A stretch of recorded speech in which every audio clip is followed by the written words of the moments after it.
Коня Фарис. Така ще е интересно. Завий сега да видим.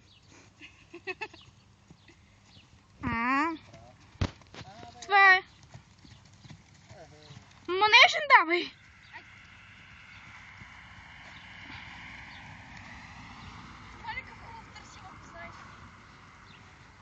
И той ще го пробва се някога.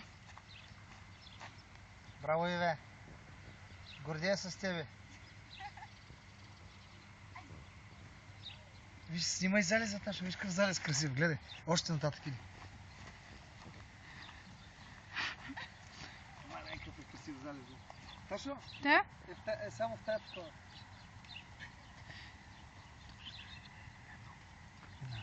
Така Иве, мини. Иве, завъртай се около залива. Завъртай се около залеза да направим хубави снимки. Даже от тук ще.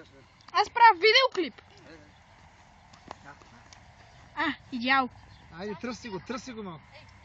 Айде, да, поне 6-7 пъти да тръсни. Айде.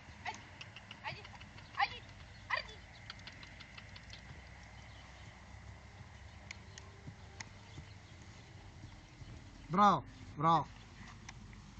Притисни с шенкила обаче. Обаче виж как дигна главата веднага. Дръж го с шенкила и може сам да се поддържа. Ето, сам се поддържа в момента с шенкила. Похвали го се, похвали го малко. Иве, въобще не горите и направо с шенкил ще го караш. Ма чучо, Иване, сега първо един месец, като го яздиш и преди това кордиране. Идей, бе. Идей. Не е хубаво от още от сега да го насилваш. Той да свикне да върви вече, всяка ще го види. Не! 10 минути кордиране! 10 минути кордиране и ще му направиш двоен повод. Един месец ще го яздиш двоен повод.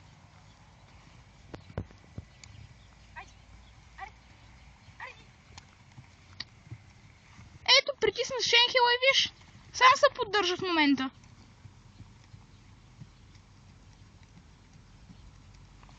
Уникален врат има, а? Къв, ама хубав. Уникален? Притисни се шенхела, пробвай без нагайка. Опитвай, ма без да риташ да е само шенхел. Айде, Фарко. Айде, моите момче, тук сме всички. Ще се прибереш и ти няма. Такова и сега с шенхела и малко нагайка. Пили много. 2-3 кофи спи. Давай, притискаш шенхела и удръж нагайка. Браво, майко. Браво.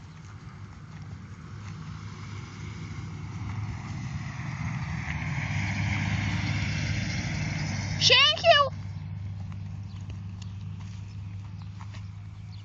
Тръгне в тръсни демо да спира. Да разбере, че когато ти кажеш, тогава ще спира.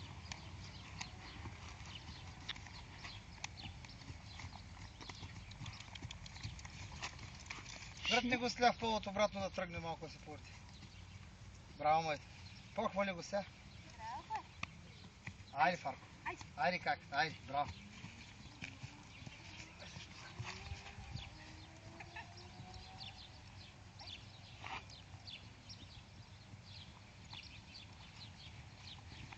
Ти трябваше да му видиш потник какъв беше. Вие си душеваци. Такова. Ивата можеш да си направи прическа. От пяна, нали бе? Няма да се очуда, ако я произвеждат от това. От конски лиги с чесън. Да го спрели малко видеоклипа. Да бе, спери го.